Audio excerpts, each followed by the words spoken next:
Hello, welcome back to my world of stuff. My name is Paul Mount. Apologies for no videos for the last week. It is in fact a week since my last recording, which was my unboxing and discussion of the Doctor Who Season 20 box set.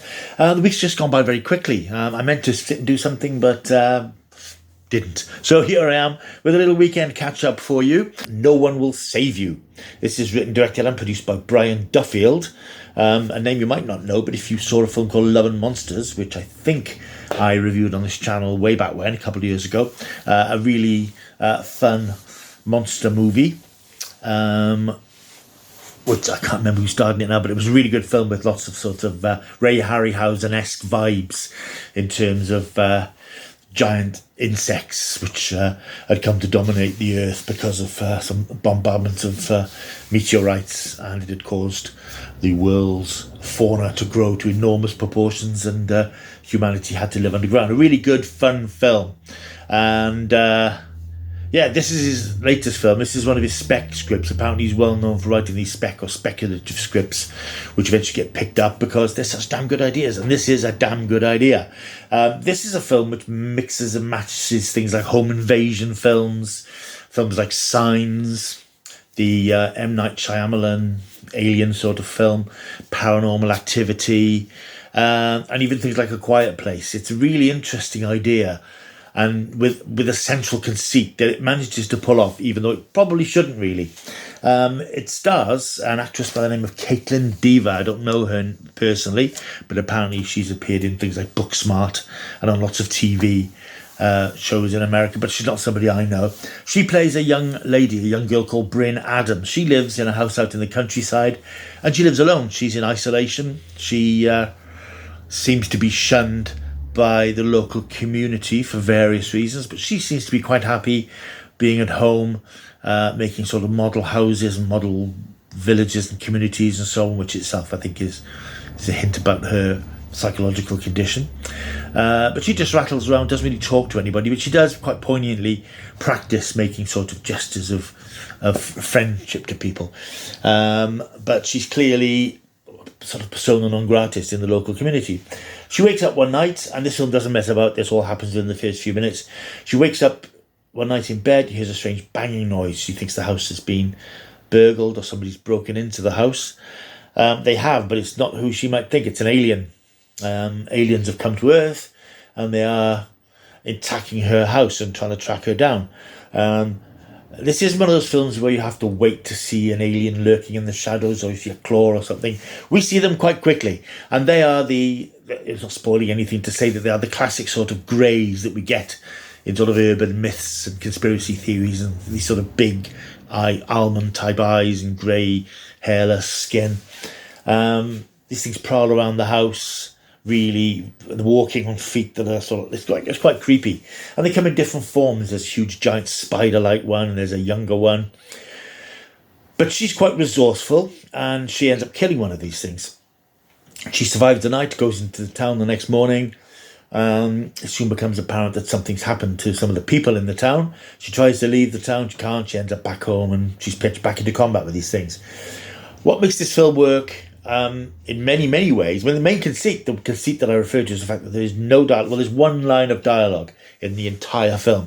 Bearing in mind we're talking about a film which is an hour and a half. That's something which could either go horribly wrong or be really daring and compelling and successful. And it works very well in this film. Even though she doesn't speak, apart from that one line towards the end of the film, we sort of know her. And we know from the way she lives and the way she behaves that there's some sort of tragedy in her life.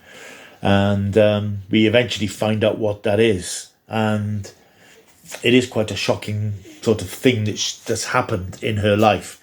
But because of what's happened, she's been ostracised and spurned by everybody. She's lost her family. It's just her.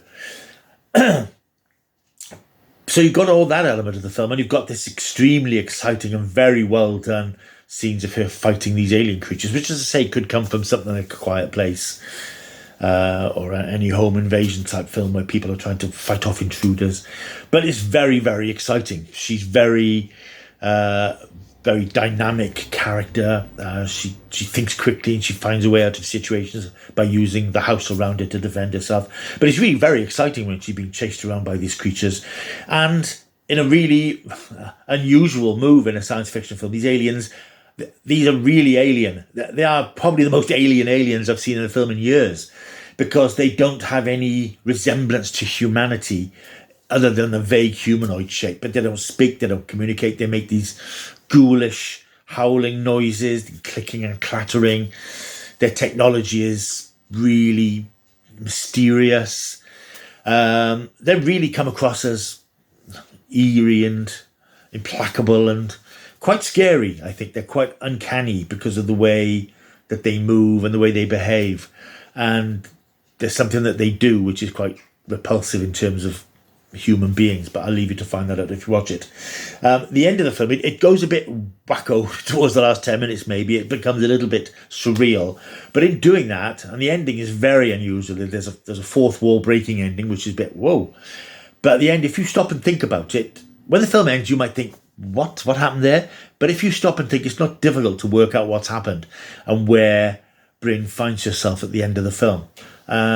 It's very, very good. I was really struck by how good this is. Very unusual sort of film. Not a massively budgeted film, but the effects are really good. On a small scale, this is not Independence Day. You don't get massive scenes of chaos and cities exploding, but you do get a sense that the Earth is being invaded by these black discs which are hovering in the sky. It's very, very eerie, very creepy. Great performance from, I'll check her name again, Caitlin Dever. And I say, that conceit of being dialogue-free is something that a film could fall flat on its face. It could become tiresome. But because the script and the story is so pacey and constantly on the move, it doesn't feel like that at all. It doesn't outstay its welcome. Terrific film. And it's going to be in my top 10 of the year, I think. And that's called No One Will Save You. Not entirely sure why it's called that. That's one of the many mysteries of the film. And I'm going to give that a big fat 9 out of 10 because I thought it was a terrific film. And as I said, if you're in the UK, it's on Star through Disney. And if you are in America and you're watching this, you'll find it on Hulu. Thank you for watching. I should have said at the beginning, incidentally, if you've just stumbled across this channel, why not like and subscribe? That would make me very happy. Leave a message as well. Leave a message down below. Subscribe to the channel. Share, tell your friends. Even though I haven't posted very much, I've got a couple of new subscribers this week, so welcome to you. Stick around. There will be more Doctor Who stuff coming soon. I have promised you regular Doctor Who content. I'm not done any. Tomorrow is Sunday. I've got a bit of writing to get out of the way, things I've been delaying and putting off. So I'm going to crack on with that tomorrow. And then next week, I will be catching up with The Haunting in Venice.